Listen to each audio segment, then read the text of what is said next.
नमस्कार मित्रों, मेरे चैनल में आज आपका स्वागत है। उपस्थित हूँ आज एक नए विचार के साथ। तो आज हम बात करते हैं माया के बारे में। भगवान ने कहा है माया बड़ी ही दुस्तर है और इस माया से कोई भी पार नहीं हो सकता, परंतु जो भगवान के शरण में आते हैं वो माया से उबर सकते हैं। भगवान के अतिरिक्त जो कुछ भी है वो असत्य है, माया है और उसको जीवन से निकालना है।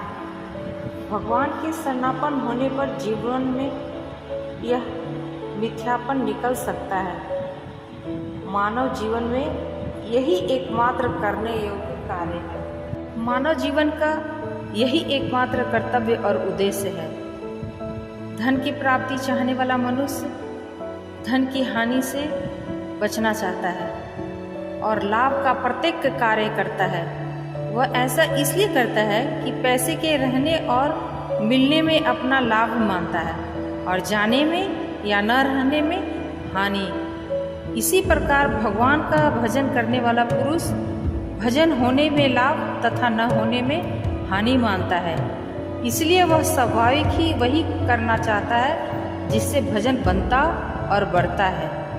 वह ऐसा कार्य कभी नहीं करता जिससे भजन नहीं बनता या घट जाता है। हर मनुष्य अत्यधिक सुख चाहता है और ऐसा सुख चाहता है जो अनंत हो, परंतु मोहवश चाहते वहाँ से हैं जहाँ सुख है ही नहीं, अथवा उससे जो सुख का बहुत बड़ा स्वांग तो बनाए हुए है पर है दुख से परिपूर्ण।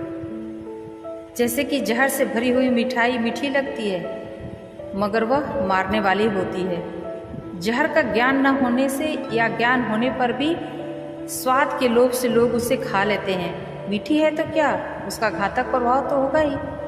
भोग जगत भी ठीक ऐसा ही है। इसलिए भगवान ने इंद्रिय भोगों का भोग काल में अमृत के समान और परिणाम में विष के सदृश मारने वाला बताया है। यह जगत सुख रहित है, अनित्य है और दुखों की उत्पत्ति का स्थान है। इस सुख रहित दुखालय तथा दुखों के क्षेत्र जगत से सुख प्राप्ति की आशा करके, केवल आशा ही नहीं आस्था रखकर हम उसके लिए रात दिन प्रयत्नशील रहते हैं। यह हमारा बहुत भारी मोह है। यह आशा, यह आस्था, यह कल्पना वैसे ही मिथ्या है जैसे जहर को मिटाने के लिए जहर का प्रयोग, अंधकार को निकालने के लिए दीपक का बुझा देना। तेल की आशा से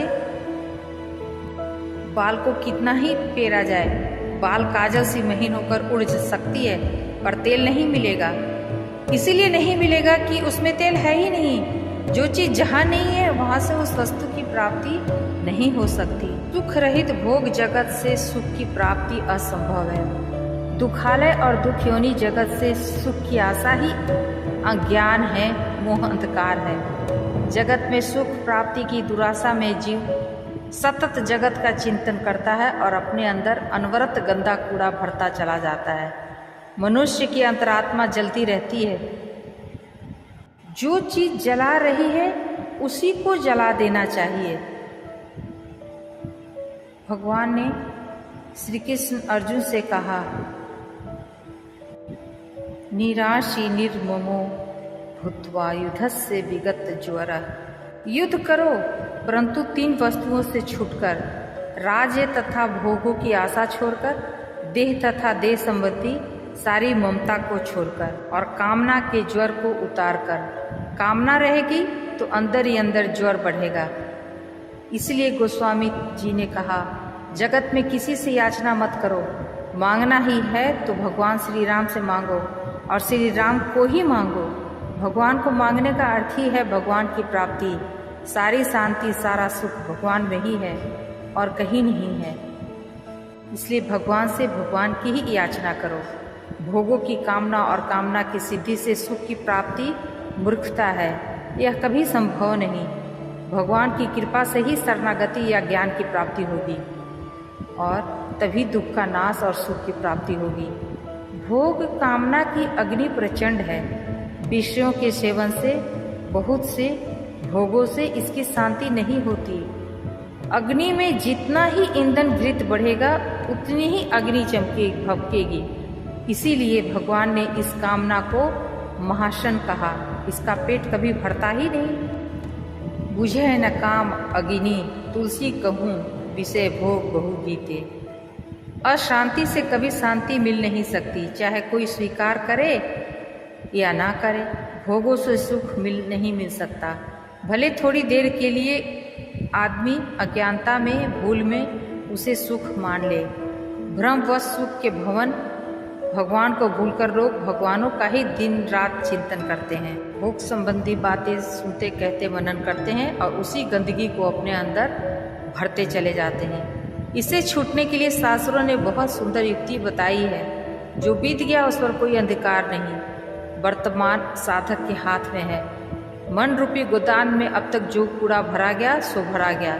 अब उसमें अभी से भगवत भावों को, भगवत प्राप्ति उत्पादक शुभ कर्मों को भरते जाएं। शुभ कर्मों की तीव्र सुवास कूड़े की दुर्गंध को दबा देगी और अपनी सुवास फैला देगी।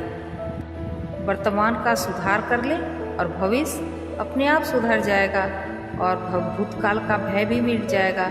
हम जो कुछ भी अच्छा बुरा कर्म करते हैं उसकी स्फुरना पहले मन में होती है। स्फुरना संस्कारों से होती है और तन संस्कारों से होती है, तो वर्तमान के नए कर्मों के होते हैं, जो वर्तमान के नए कर्मों के होते हैं। जैसे गोदाम से वही माल निकलेगा जो पहले वह निकलता है, जो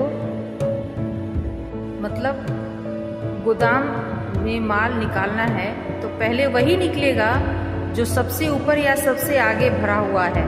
इसी प्रकार वर्तमान में शुभ कर्म करने पर शुभ संस्कार होंगे, शुभ संस्कारों से शुभ स्फुरना होगी, शुभ स्फुरना से फिर शुभ कर्म होंगे। इसी प्रकार शुभ का एक चक्र बन जाएगा, शुभ तथा सुंदर भावों का साम्राज्य हो जाएगा, जो सारे पिछले अशुभ संस्कारों को दबा लेगा या पीछे ठेल देगा। जिस गोदाम में अब तक पूरा कचरा भरा गया था, वहाँ अच्छी चीज़ों को भरना शुरू कर दें। ज्ञान अग्नि के प्रज्वलित होते ही सारे शुभ अशुभ कर्म भस्म हो जाते हैं। भगवान श्री कृष्ण ने गीता में कहा है, ज्ञानाग्नि सर्व कर्मोनि भस्मसात् कुरुते यथा। अतः साधक को वर्तमान में अत्यंत तत्परता के साथ तुरंत भगवत साधना में लग जाना चाहिए।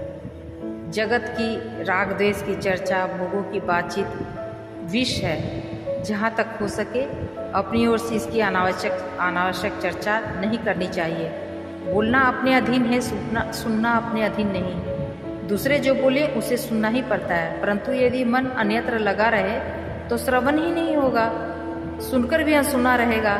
अतः वर्तमान में अपनी सारी इंद्रियों को भगवान में समर्पित कर दें। इसमें सावधानी की आवश्यकता है।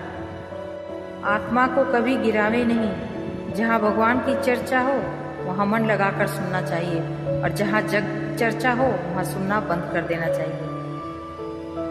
संसार की उतनी ही बात सुननी चाहिए जितनी आवश्यक हो। अन्य बातों को यदि न सुने, न कहें और उसमें न रुचि लें। परापवाद से, पर निंदा एवं पर स्तुति से बचना चाहिए। भागवत महात्म्य में आया है, दूसरों के गुण चिंतन करने से आसक्ति होगी और दोष चिंतन करने से द्वेष होगा।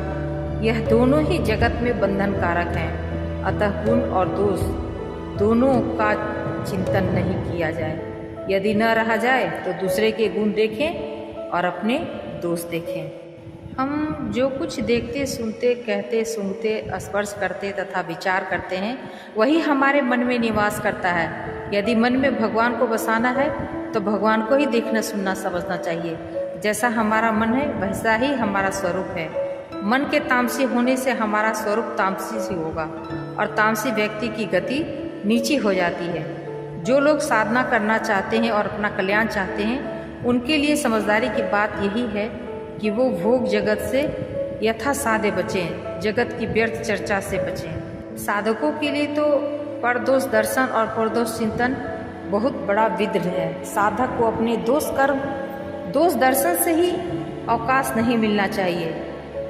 साक्षरा का उल्टा राक्षसा होता है। भोग सक्त साक्षर के जीवन में पैशाचिकता का तांडव नृत्य होता रहता है। लाखों नर नारियों को जला देने वाले बमों के आविष्कारक विज्ञानवेत्ता विद्वान ऐसे ही असुर मानव हैं। यही राक्षसत्व है। यह निश्चित बात है कि जहाँ पाप में गौरव वृद्धि होती है, पाप की सराहना होती है, वहाँ पाप बढ़ता है। जिसके पास पैसा आ गया, वह पैसा चाहे चोरी से आया हो या लूट से, अथवा अनाचार, भ्रष्टाचार, अत्याचार तथा हिंसा से, इस पैसे वाले को यदि समाज के द्वारा बड़ा माना जाता है और उसका सम्मान होता है, तो दूसरे लोग भी वैसा ही बड़ा बनना चाहते हैं। जैसे सिनेमा की अभिनेत्री जो एक साधारण स्तर की अभिनय करने वाली, नाचने वाली स्त्री होती हैं, उसको देखने के लिए भीड़ लग जाती है। और इस भीड़ में प्रोफेसर भी शामिल होते हैं और अधिकारी भी। यह सब क्या है?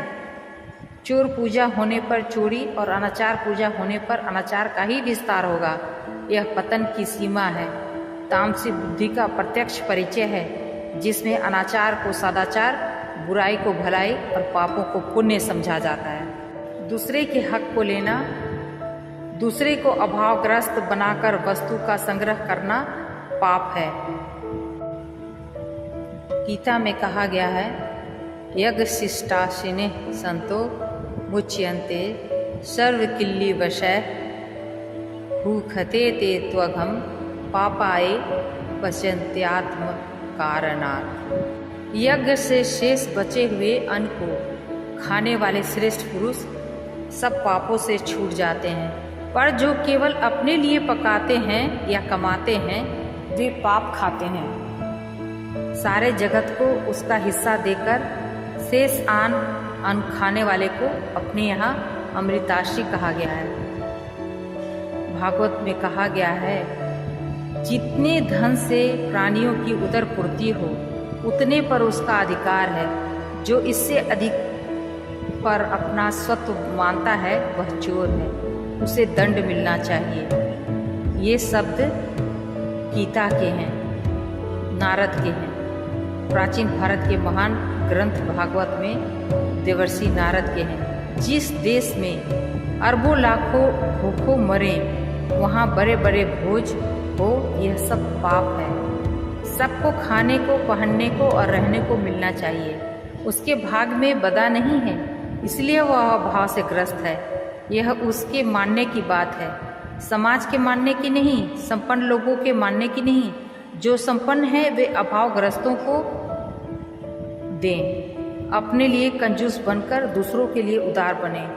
धन किसी के पास रहेगा नहीं, संपत्ति का या तो सदुपयोग होगा या यह चली जाएगी। संपत्ति मान कि संपत्ति गरीबों से ली हुई उधार है, ऐसा मानकर उस ऋण को ब्याज से चुकाना प्रत्येक ईमानदार संपत्तिवान का कर्तव्य है।